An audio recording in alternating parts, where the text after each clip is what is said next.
The important point is that it is leveling the playing field of global society. It is creating de facto an entirely new set of political realities. None of the constipated oligarchic structures that are resisting this were ever asked. Their greed betrayed them into investing in this in the first place without ever fully grasping what the implications of it were for their larger agenda. The Internet basically means you can now be as free as you are motivated to be, as free as you dare to be. Tim Leary, years ago, it was something he used to say that never got quoted as much as turn on, tune in, drop out. But it seemed to me it was maybe better advice. And he used to say, find the others. Find the others. Well, you know, if you're a gay kid in Fargo, North Dakota, if you're a mescaline enthusiast in Winnipeg, if you're a student of alchemy in Moose Jaw, community is pretty much out of reach for you. Or it was until the coming of the Internet. And the Internet introduces everybody, no matter how weird, no matter how marginalized, no matter how peculiar, to the fact that there are others like you. There are others like you. Find the others. Make common cause. Realize that it's the deals you cut and the friends you make that determine where you're going to be standing when the flash hits. I mean, that's just obvious. And you see, the cultural game is a game of uniformitarianism. Cultural myths are that we are all alike. We Americans, each created equal. I mean, if you can believe that at an operational level, then I have some bridges I would like to sell you. It's a necessary truth to do political business, but it is not the truth. The truth is that you are not created equal with yourself from day to day. Leave alone any comparison with anybody else. You are not the person you were yesterday, nor the person you will be next week. What is an observation like that? What shadow does it cast in a world of all people are created equal? These are clashes of operating systems. There's an axiom in one, all created equal, and an axiom in the other, each divergent. These things can't be parsed. They can't be brought together. So culture plays a game of simplification. If you can make people think alike, they will buy alike, they will worship alike, and if, politics demands it, they will kill alike. So the uniformitarian agenda of culture is not an agenda friendly to you or to me or to any other individual. And if you start out from that point of view, you will soon realize that culture is not your friend. Now, this is not exactly PC to say, what with everybody running around recovering their Latvian roots and their Irishness and their this, their whatever. Culture is not your friend. If you define yourself as a member of a group, of any group, know that that is a gross simplification, and that everything about you that is interesting and unique is betrayed by defining yourself in that way. Most racism is practiced by people of the race that they are making racial judgments about. White people have far more racial opinions about white people than any other racial group, because that's where they spend their time. These gross simplifications betray humanity, betray uniqueness, make sane politics impossible. What we have to do is get back to the reality of the flesh, the reality of the individual identity. This is how we come packaged. A race, that's an abstraction. These days you have to have 3 years of genetics under your belt to give a satisfactory definition of the word if we're really going to go to the math on it. I mean, it's an abstraction of modern science. It's a notion so far removed from anything you and I come in contact with that we should just junk it. What we need to celebrate is the individual. Have you not noticed, I certainly have, that every historical change you can think of, in fact, any change you can think of, forget about human beings, any change in any system that you can think of is always ultimately traceable to one unit in the system undergoing a phase state change of some sort. There are no group decisions. Those things come later. The genius of creativity and of initiation of activity always lies with the individual. And it's very interesting that this is what the psychedelics address. They address us uniquely as individuals. You can sit next to somebody who drank from the same bottle you did and be perfectly confident that their experience has very little congruency with your own.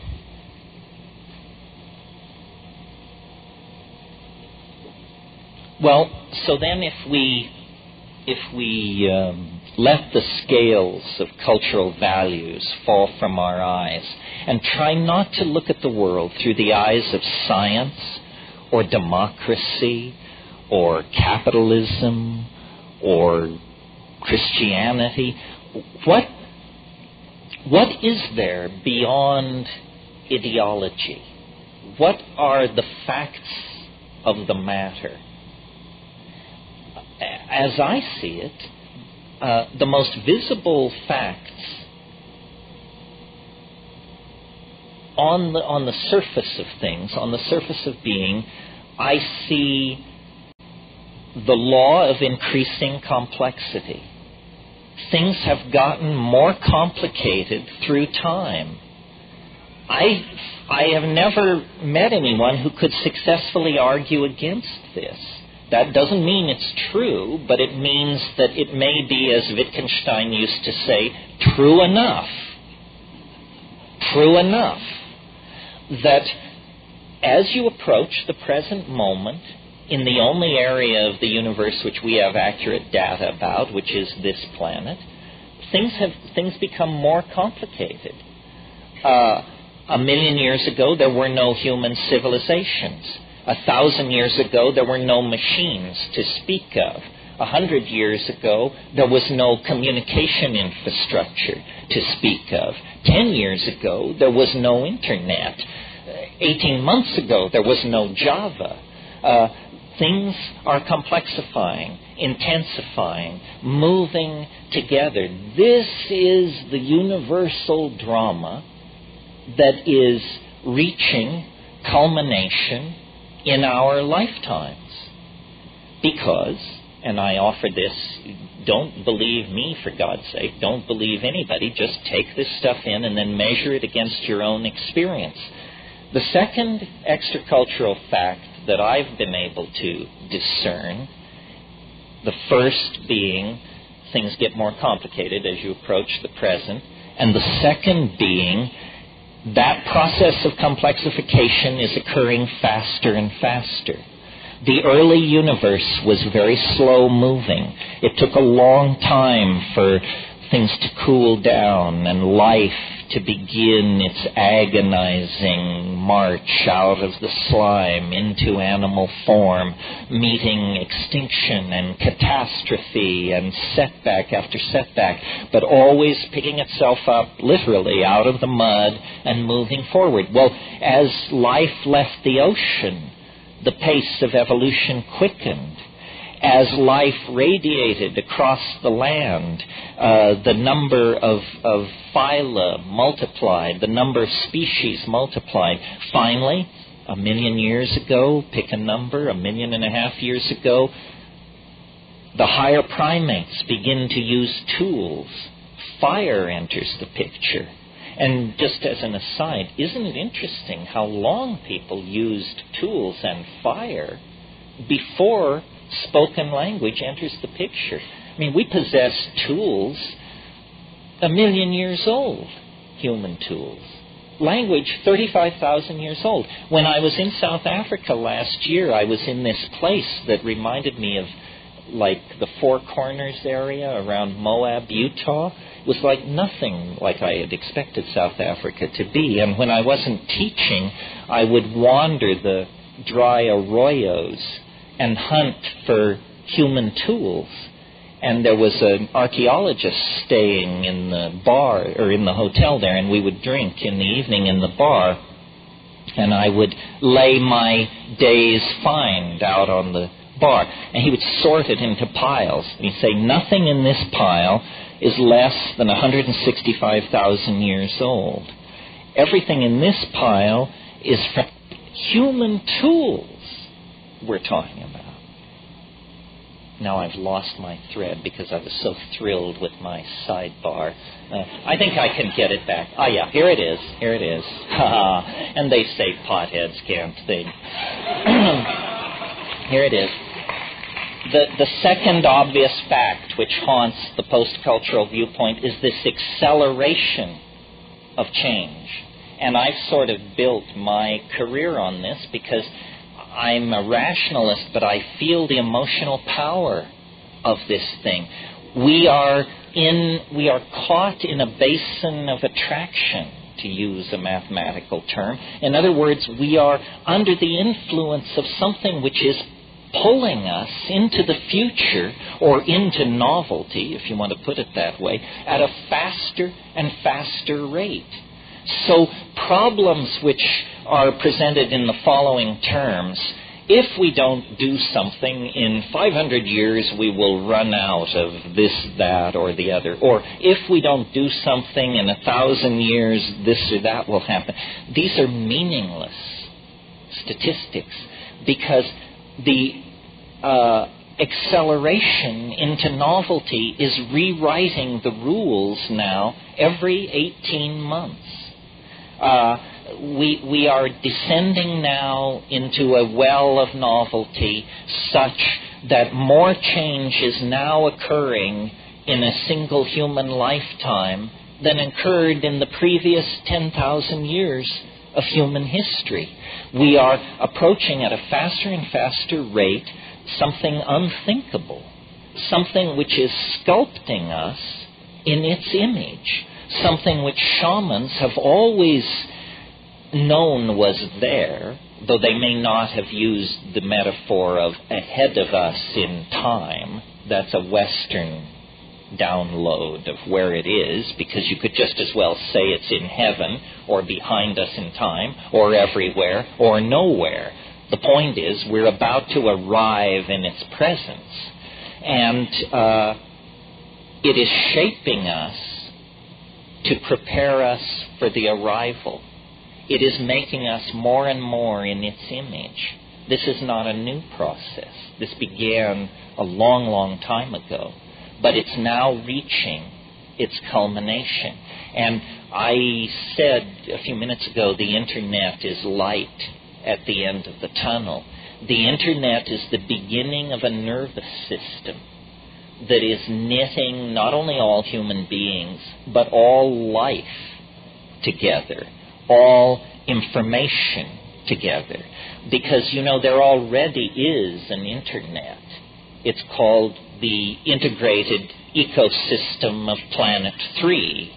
It runs on pheromones, it runs on weather systems, ocean tides, telluric currents moving in the earth, thousands of methods.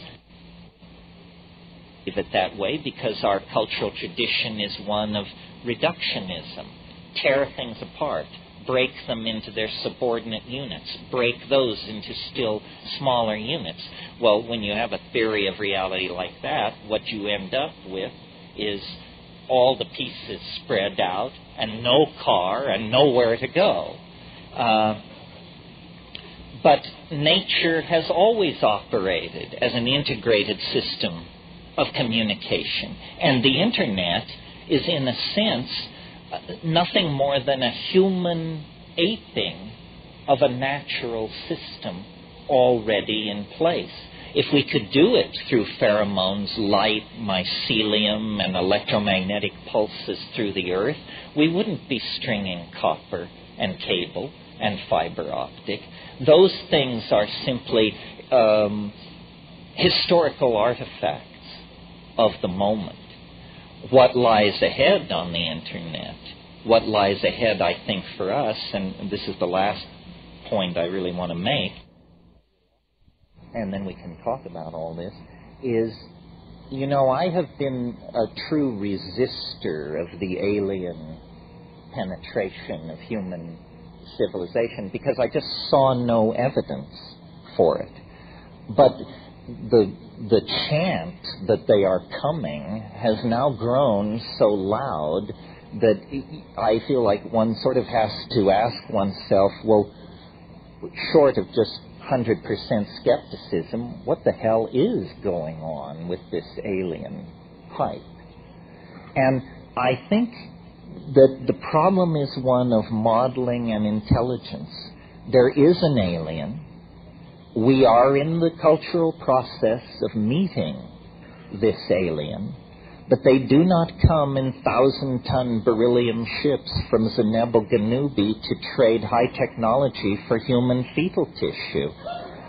I mean, that's an intelligence test, folks. That's not how it works. Our own hysteria makes it very difficult for us to deal with the presence of the alien, and the alien knows that. That's why it has disguised itself as a psychedelic experience, I think. Where, how in all those 50s B science fiction movies, there was always this theme of the landing area. And I saw it in Mars Attacks, too. There must be a landing zone. Somehow we must let them know that we welcome them by building a landing area. And the Nazca Plain has been claimed, and on and on and on. I think that the alien is a creature of pure information. It's purely information. It's non-local. It comes out of the Bell non-locality part of the universe that exists distributed through hyperspace. The alien is real, but it is only made of information. And therefore, the only dimension in which it can be encountered is a dimension of pure information. Fortunately, we are building a dimension of pure information. Providentially, we have named it the net. The net is a net for catching the alien mind. How will it come? Will it descend upon our websites in a flash of light? I don't think so. How it will come is hacked through human fingers. The alien is real, but it is within us. It can only communicate information, and that information has to be made real in this world by human coders. So if we were to set out lightheartedly to build a virtual reality as alien as we could make it, I maintain that 3/4 of the way our hair would be standing on end, because we would realize we are not inventing this. We are discovering it. You know, Michelangelo said, the form is in the block of marble. What I do is I take away the part that is unnecessary and reveal the human torso within the block of marble. In the same way, the alien is already within us, but we must model it. We must call it forth into a dimension of potential dialogue. And I think that ultimately this is what high-tech society can bring to the shamanic equation. Shamans have been dealing with spirits, entities, powers for more than 100,000 years. But it has always been on a one-to-one basis. One human being at a time went up Mount Sinai to talk to the fire on the mountain.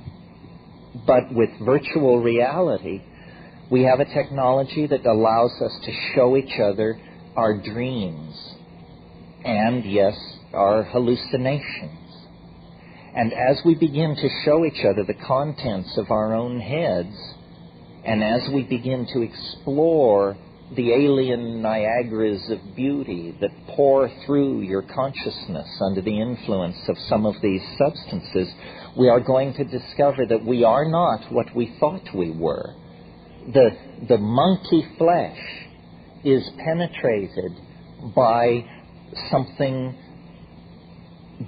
dare I say it, divine, or at least alien, transplanetary, and beyond the power of human comprehension. I don't know if we're talking about God Almighty here. I don't know if we're talking about the God who hung the stars like lamps in heaven, as Milton says. That seems a tall order. Maybe what we're talking about is the God of biology. Something has happened to this planet. It has become infected with an informational, call it virus, call it force, call it being, that is using matter, and yes, using our flesh and our thoughts to bootstrap itself to higher and higher levels. And now the prosthesis of machinery and the possibility of an artificial intelligence raises the real option of producing, of actually midwifing the birth of an entirely new, not species, but order of biological and intelligence in existence. The human-machine symbiote is upon us. I mean, it's been with us for a while, since the first wheel was carved, since the first stick was sharpened. But that was all very simple stuff. Now it's clear that we are in partnership with an other mind, which comes to us through our machineries and through the biosphere. Wherever we press beyond the thin curtain of rationalist culture, we discover the incredibly rich, erotic, scary, promising presence of this intelligent other, which beckons us out of history and says, you know, the galaxy lies waiting. A galaxy of galaxies lie waiting. Lose the encumbrances of three-dimensional space. Return with the word to its higher and hidden source. And at that point, you will discover the alchemical paraclete will be given unto you. The alchemical dispensation will be given. And as James Joyce said, man will be dirigible. What did he mean? He meant that we will lose the limitations of physical and three-dimensional space, that we are destined to become mental creatures. People say, well, isn't this a terrible thing? What about this, that, and the other? All the things you're worrying about, we turned our back on 25,000 years ago. We have been marching through this virtual reality of our own creation for the entire duration of what is called human history. Now, is there a political implication to all of this? I think the political implication is, a personal one. We all must try to understand what is happening. We need to try to understand what is happening. And in my humble opinion, ideology is only going to get in your way. Nobody understands what is happening. Not Buddhists, not Christians, not government scientists, not, no one understands what is happening. So forget ideologies. They betray, they limit, they lead astray. Just deal with the raw data and trust yourself. Nobody is smarter than you are. And what if they are? What good is their understanding doing you? People who walk around saying, well, I don't understand quantum physics, but somewhere somebody understands it. That's not a very helpful attitude toward preserving the insights of quantum physics. Inform yourself. What does inform yourself mean? It means, A, transcend and mistrust ideology. Go for direct experience. What do you think when you face the waterfall? What do you think when you have sex? What do you think when you take psilocybin? Everything else is unconfirmable rumor, useless, probably lies. So liberate yourself from the illusion of culture. Take responsibility for what you think and what you do. And then the other political implication toward community is a lot of people are going to be very anxious because change raises anxiety in people. And people who have limited opportunities to educate themselves because of culturally inflicted abuse are scared because they can sense that everything familiar is giving way, but they don't want to embrace the unimaginable. These people need to be reassured. They need to be reassured by example and by hearing optimistic and reasonable rhetoric about the future. Selling the future as an 8-alarm fire, which is how the media does it, only makes a sane future impossible. So we need a responsible approach to thinking about the future. And it means taking personal responsibility for your drug taking, for the ideas, the means that you push into society, and for the images that we share among ourselves. One of the great truisms of the New Age is that images can heal. But I've never heard anybody discuss the obvious contra-implication, which is images can make you sick. And you are constantly bombarded with images which disempower, divide, confuse, and make crazy, basically. So I think the reason psychedelics are such political dynamite in any culture is because they dissolve cultural assumptions. The scales fall from people's eyes and they say, does this make sense? Does my job make sense? Does my relationship make sense? To my significant other? To my government? To my children? to my environment? Do these relationships make sense? And of course, the answer for most people in high-tech society is no. We've been compromised, we've been deluded, we've been sold a massive pottage. The way out, then, is personal responsibility, new operating systems downloaded from outside of culture, which means from the deeper wisdom of the psychedelic plants, and then a commitment to community and a motto of to the future without fear. Without fear. Thank you very much.